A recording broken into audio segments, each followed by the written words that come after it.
Good evening everyone, my name is Crystal and welcome to my YouTube channel. If you like my videos, please smash that like button and please do subscribe. It is Sunday evening. I'm here in my flat by myself with my lovely two cats and my Chihuahua Max. It's just been a bit monotonous really. Sundays are slow and boring, I find, because there's more activity about during the week. Sundays are just, lazing, relaxing, watching old films and drinking a nice cup of hot chocolate. So it's half term week next week and the kids are off school. My kids are grown up. Do you know, my eldest is 28 this year. 28!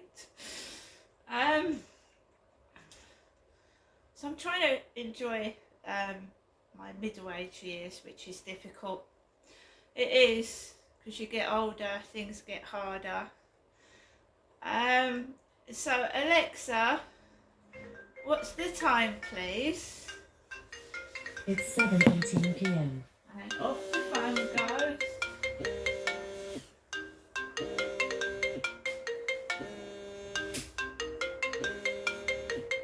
God, it makes my hands go on edge. Makes my hands go on edge. I haven't been answering the phone. So guys, I've actually come back from going out. So let's take the coat off. So my mum is in fact ringing me while I'm indoors and not going outside.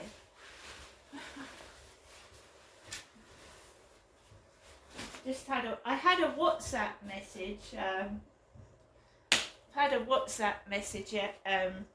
Before I went out.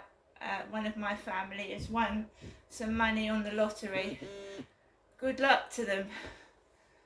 I've just ordered myself. I wanted a whistling kettle because my gran, she used to have an old gas cooker and she used to have a whistling kettle. And you can now use whistling kettles on an electric hob oven. So I've just ordered myself a whistling kettle, and I went into the co-op this morning and I bought things. I've got food. Now I don't want takeaways. I'm trying to now just slowly exercise and get the excess weight off my stomach, because it's not good for me. I can feel it heavy. So I'm going to start just doing gentle exercises like this and work myself up and try and get the excess weight off, because it's not good for me. So around 10 to 7, the usual time I take Max out for a walk, I got ready to go out and I'd been feeling a bit shit. You feel crap confined behind four walls all day, so I felt a bit shit. Not angry, just I don't want to go out this evening, but I made myself go out and I wanted to breathe in fresh air, oxygen. So I goes out at the back of the flat, down the bottom, round the corner, and there's a woman with her kids. In the dark, she stood there with her kids, and I could smell marijuana, ganja. I could smell, I don't think it was her smoking weed because she had her two children there, but I could smell it as I was walking across the road. So I thought, right, I'm not walking into ganja stink. So I walked up the path and went round the corner, and one of the kids was making stupid noises because obviously someone was walking past there smoking drugs, weed, and it starts Max off. He gets angry for some reason when he smells weed. His eyes water and he started to bark. So pulled him back, I walked around, and I just slowly walked around the Rochester Riverside, and weed makes me feel dizzy. It smells of onions, sweaty armpits, it's horrible, and you know, it makes my eyes water. And I'm an adult, I'm not ringing my mum because I've inhaled weed. It's an everyday part of life. When I went up to Guy's Hospital in London, when I was suffering from chronic pain, and they was going to inject me in the back of the neck with a Gon injection or a John injection, I don't know how you pronounce it. And COVID came about and I couldn't have the needle in my neck for pain relief. They were smoking weed outside the Guy's Hospital in London. They were sat there smoking drugs. I went into the hospital high as a kite. I think it smells of sweaty armpits and onions. You know, there's so much of it about, right? It's everywhere. So I just get on with it now. I just avoid it if I possibly can. I'll go straight into it and I walk the other way. And that's what I did. But it does affect kids and it does affect animals. Weed. Never smoked it, don't like it. I don't like the smell of sweaty armpits. It's horrible. I'd rather smell the fresh air, thank you. You're going to get a lot of that this week. Weed smokers. And at night you can't see who it is. You can see outlines of people, but you can't actually see their faces. So I walked down towards I went reverse. So instead of going that way, I went that way, walked up past the co-op. You can hear people giggling.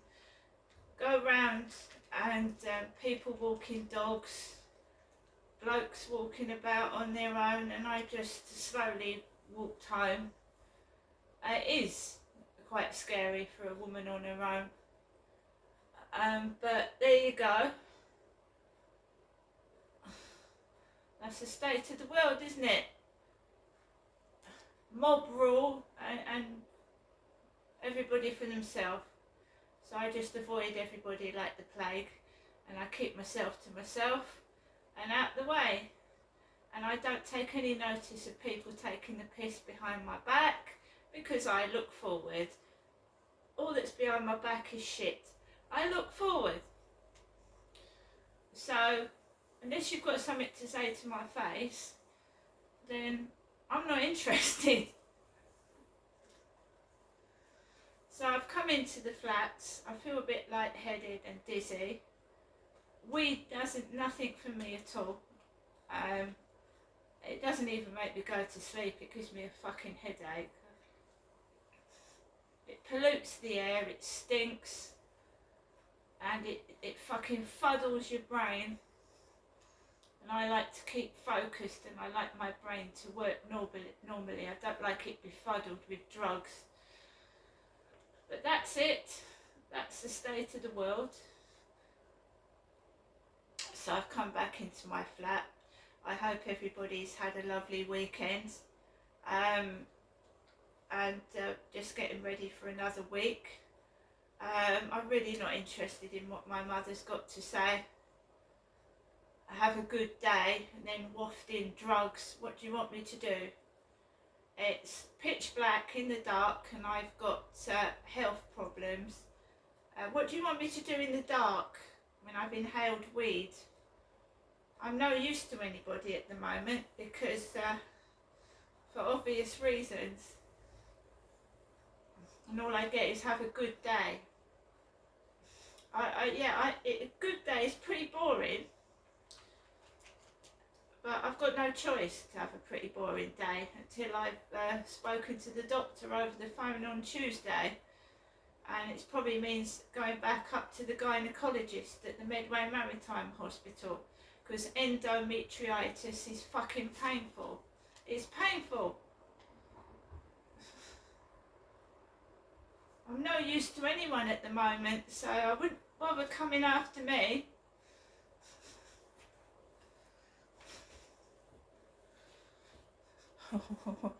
Oh, sorry. There was one horrible guy that I went out with, and he was absolutely 100% bastard to me whilst I was with him. And when I got rid of him, it was the best day of my life. Right?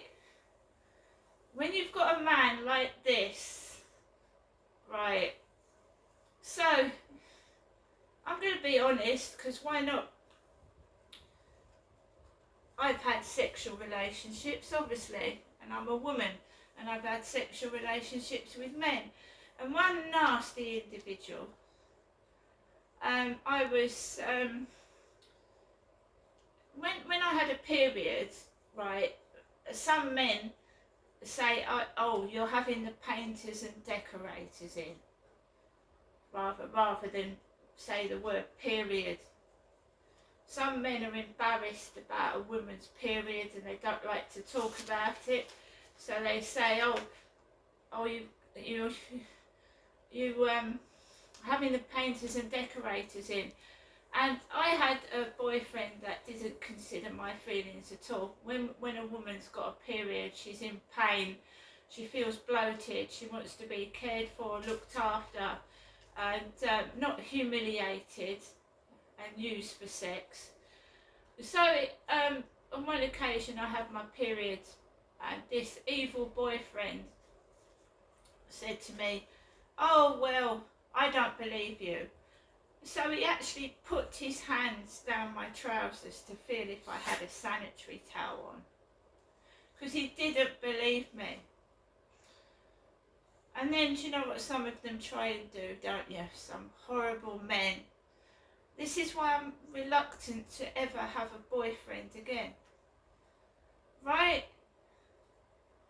Oh, there's other ways to have sex, you know. You don't have to always do it that way, do we? So, I got rid of that bloke, and I'd never go back to him again, because I remember what he did to me, and I'm glad to get rid of him. I was glad when he was gone.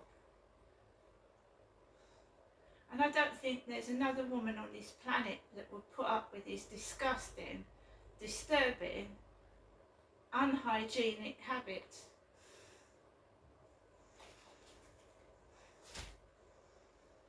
So drugs don't do anything for me. Inhaling drugs don't. And I'm never ever being used again. And I'm adamant I won't be.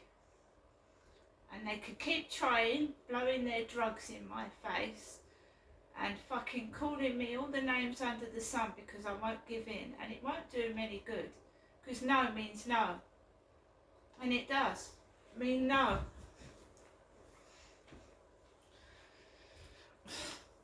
Just remember, when you're blowing cannabis all over the place, there's kids outside, and it affects kids. Alexa, LBC Radio. LBC London from Global Player. Which, I don't know, maybe I'm oversimplifying, is if you kind of build a few more houses rather than try and launch all these schemes which are, you know, they seem kind of credible and like they're trying to help out on the face of it, but just like kind of the student loan, it ends up just being another tax. And you end up paying way more than you would if you just, which is the advice I actually got from the broker was, look, just save a bit more for a deposit and just get a normal mortgage rather than actually going for any of these government schemes. That's interesting. Well, I hope he was giving you the right advice. Very quickly, in 5 seconds, I mean, do you think that the labour offer for young people is better, superior? No. Why not? There's no way. Just there's nothing that I'm seeing there that makes me think, oh, you know, there's a genuine alternative here. Oh, gosh. All Corbyn's failings, I just think So it's people abandon want to hope, offer all a genuine ye. alternative. It's abandon hope, all ye who enter here when it comes to the election, James. Thank you so much. James and Harry, welcome to LBC. Great to get your call. You're listening to me, Rachel Johnson, on LBC. After the news, we're going to pick up with what's going on in the royal family, who are going through a slightly torrid time of late, as you will have noticed, with Victoria Mather, a veteran royal correspondent and writer. And then I'll get back to your calls, of course, on young people and voting patterns. It seems that Labour doesn't seem to be soaking up all those votes so far in this hour anyway. Neither party seems to be doing much for the young voter. But your calls may dispute that analysis. You're listening to me, Rachel Johnson. The time is 7:32. Let's get some news headlines with Anila Dami. Warnings against a planned Israeli invasion of the southern Gaza city of Rafah are mounting, with UK politicians saying it would be catastrophic for civilians. Israel's PM says sending troops into Rafah is necessary to eliminate Hamas, but there's concern about where the millions of Palestinians there will go. 4 boys have been arrested on suspicion of rape in Rochdale. This after a report was made to police yesterday. They remain in custody. Greater Manchester Police said the victim is being supported by specialist officers. And Brianna Jai's mother has told a vigil that the 16-year-old was amazing, unique and joyful. Hundreds gathered in Warrington earlier to pay tribute to Brianna, who was stabbed by 2 teenagers in a park last year. LBC weather: showers in the west and northern Scotland tonight, clear spells elsewhere, lows of 0 Celsius. This is LBC. On behalf of the cabin crew, I'd like to welcome you on board this Wizz Air flight. We fly to over 190... So guys, everybody keeps going round and round in circles trying to make me into a bad person and do bad things, and I won't do bad things. And I will continue to care about people and speak for people that don't have a voice, right? The dark days where I lived at Lansdowne Court in Old Road, Chatham, are gone, where I was treated like a piece of meat. My dad's dead, he can't touch me anymore, right? And I look after myself, and I will continue to do so. I hope everybody has a good evening. Look after your loved ones, because life is very short and people are precious. See you later.